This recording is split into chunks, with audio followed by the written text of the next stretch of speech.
Day 1 of the game jam. The game jam has just started. The theme is freeze. I can make this work very easily. Instead of having a laser set to stun, I can make a freeze ray. Instead of having NPCs become unconscious, they get frozen in a block of ice. Instead of having health bars, the player can have a thermometer. When it reaches 0, you freeze. We can also have some fun making rooms decorated in ice. By the end of the day, unfortunately, I did not complete the character controller. There is still some fine-tuning I need to do. Day 2. I did not get a chance to touch this project at all. This is just a case of real life comes first. Day 3. I fixed the player controller. I created a temporary freeze ray. I added battery power to the freeze ray and created a way to upgrade the freeze ray as you play. Each additional freeze ray you pick up will add 1 extra charge to each battery. At the end of the day, I'm still behind. I did not make all the decorations and interactables I wanted to. I also didn't create any sound effects for walking, jumping, shooting, and picking up items yet. Day 4. Today I needed to finish the first level and the tutorial. I only made it halfway through. I spent way too much time working on this event. The worst part is I don't even plan to reuse any of this for the rest of the level. So far, I like the look and feel of the game. I did create buttons and doors, things that I wanted to do back on day 2. Day 5. Today I was supposed to be working on a second level for the game. Instead, I made some quality of life improvements and started working on the map for level 1. I still need to create some more decorations and a mission objective display for the player. Fortunately, these are things that can be reused throughout all the levels. Day 6. I spent today in analysis paralysis, contemplating questions like, what should I be doing first? What is more important? Finishing the first level or having the first level make a great impact on players? I spent today working on lighting for when the powers shut off, signs to help tell the player what each room does without actually entering, and adding servers to the server room. The servers are already a waste. I forgot the lights go off, making them harder to see, and with being the second objective, most players won't get to inspect or enjoy them. Today was a very busy day, but definitely did not feel productive. Day 7. Level 1 is finally complete, and I got my game tested by 2 friends, one who plays FPSs and one who does not.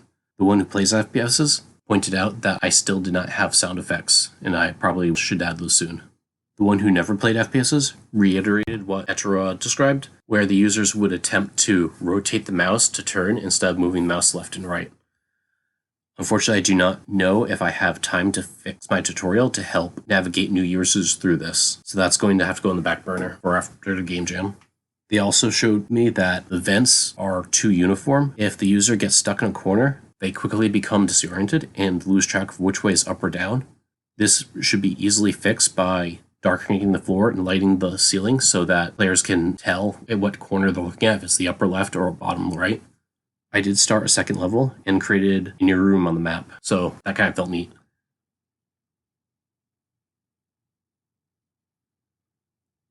Day 8. I began today by finishing up the main menu and creating the credits page. I later did some general quality of life improvements to random bits here and there, including fixing the vent to help players determine their orientation. Finished the day by adding some sound effects and music.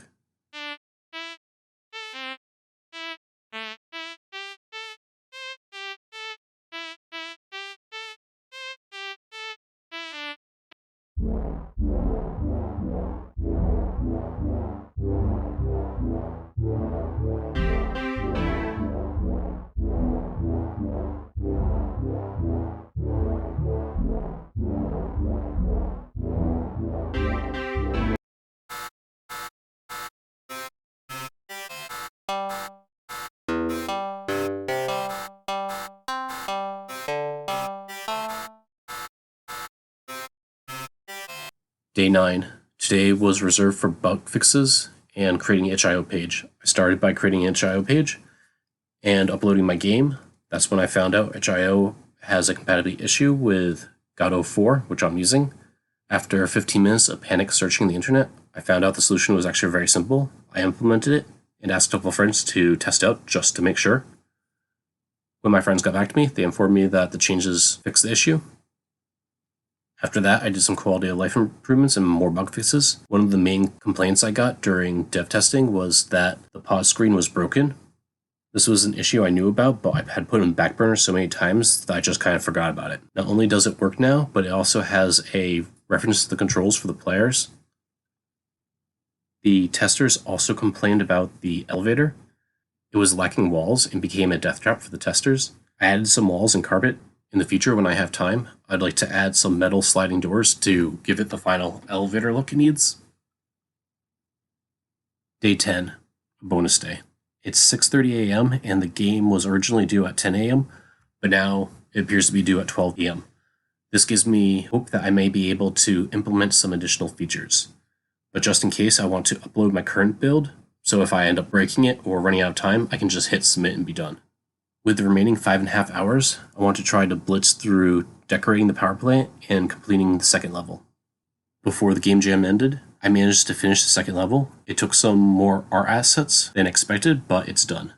I also managed to add some zombie power generators to the power plant. For right now, they are just for show, but I think it would be neat if in the future, players could interact with them somehow. For example, breaking the glass and letting them out.